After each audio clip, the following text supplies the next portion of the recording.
বঙ্গবন্ধুকে যখন তার বাড়ির রেড দেওয়া হলো, তার সেনা সদস্যরা তাকে যখন মারতে গেলেন, বঙ্গবন্ধু কিন্তু সেই যে তোরা তো আমার সেনা, মানে অন করে গিয়েছেন, তোরা আমাকে কি মারবি, এই যে এথিক্যাল জায়গায়, এই যে মহত্বের জায়গাটায় শেখ হাসিনা যদি মরে যেতেন, না পালিয়ে গেছেন, কোনটা আসলে যে আওয়ামী লীগের নেতা কর্মীরাই কোনটাকে ভাবে, বা আপনার ভীষণ কি? না, শেখ হাসিনার তো এটা ফেস করার মতো সাহসিকতার জায়গাটা ছিল না।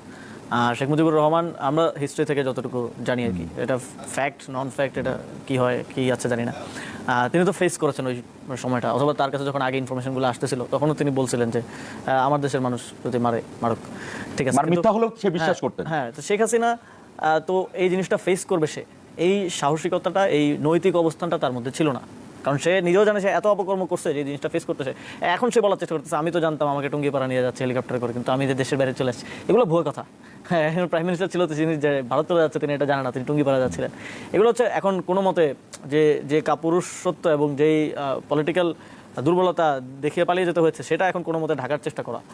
কিন্তু আমার মনে হয় যে শেখ হাসিনা মারা যাওয়া কিংবা পালিয়ে যাওয়া দুইটার ক্ষেত্রেই কোনো ধরনের ডিফারেন্স ওই সময়টাতে মেক করতো না। কিন্তু পরবর্তীতে যেমন এখন আমরা শুনি যে শেখ হাসিনা এখনও আওয়ামী লীগের লিডারশিপ ছাড়তে চান না। এখানে যারা রিফাইন্ড আওয়ামী লীগ করতে চান, যেটা অন্তর্বর্তী সরকারের সময় থেকে একটা অংশের ওই সময়ে কেউ চেষ্টা করছিল, আমরা স্টেটমেন্টও দিয়েছি, কথা বলেছি, রিফাইন্ড আওয়ামী লীগ করতে চান, তো তারা পারছেন না শেখ হাসিনার জন্য, কারণ শেখ হাসিনার লিডারশিপ ছাড়তে চান না। শেখ হাসিনার কথা হচ্ছে তাকেই আওয়ামী লীগের প্রধান করে, ভারত যদি চায় বাংলাদেশ আওয়ামী লীগ ফেরুক, তাহলে ভারতের তাকেই প্রধান করে পাঠাইতে হবে।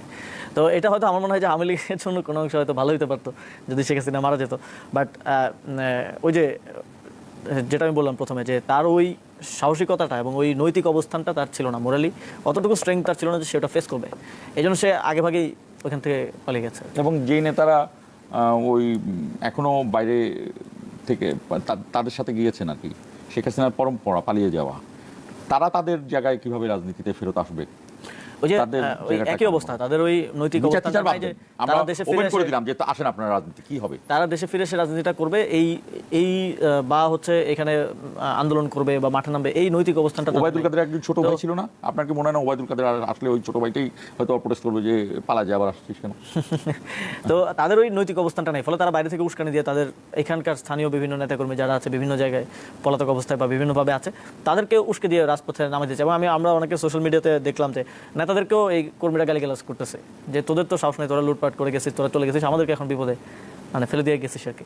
তো তাদের ওই মোরাল অবস্থানটা তাদের যদি আপনি ছেড়েও দেন, এখন এসে যে দেশের রাজনীতি করবে বা হাল ধরবে, ওই মোরাল অবস্থানটা আমি দেখি না যে আগামী 10 বছরেও আওয়ামী লীগের হবে।